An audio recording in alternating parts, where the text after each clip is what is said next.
Hello, my name is Jelanitime. I have been in the voguing scene since 2009.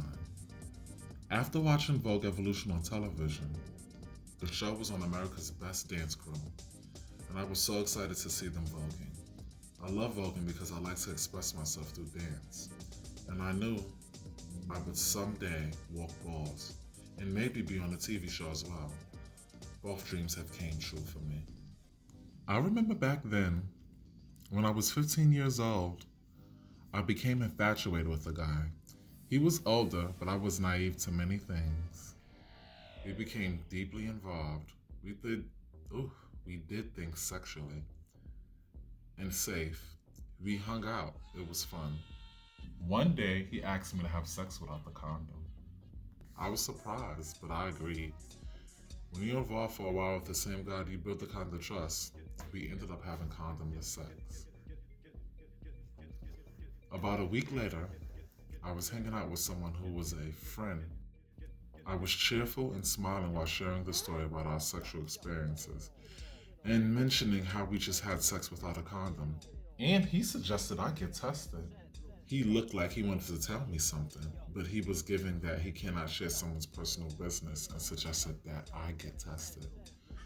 I was not born yesterday, so I had the feeling what he was trying to tell me. I was terrified. I went back home trying to figure out my next steps, where to go get tested, what I should do, who I should tell. My mother could read the expressions on my face. I just burst out crying and I told her about the incident. She was in tears because she was worried. I got tested. The counselors talked to me about sex, and they shared some information about safer sex that I would never forget. Talking to them made me more comfortable. If I was positive or negative, I was ready to do what I needed to do. The doctor called us in. He said, "Girl, you are HIV negative." Doctor said I wasn't out of the woods yet, that I need to come back in 3 to 6 months later and retest a few times just to be sure, because there is a HIV window period.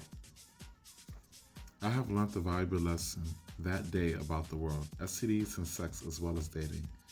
Get to know who you're having sex with, talking about the things that are important. I proceeded to educate myself more. It also humbled me to the people who are dealing with things beyond their control, especially my peers. Over the years, I have been able to support my friends in my community, and I've also talked about safer sex to my circle of friends.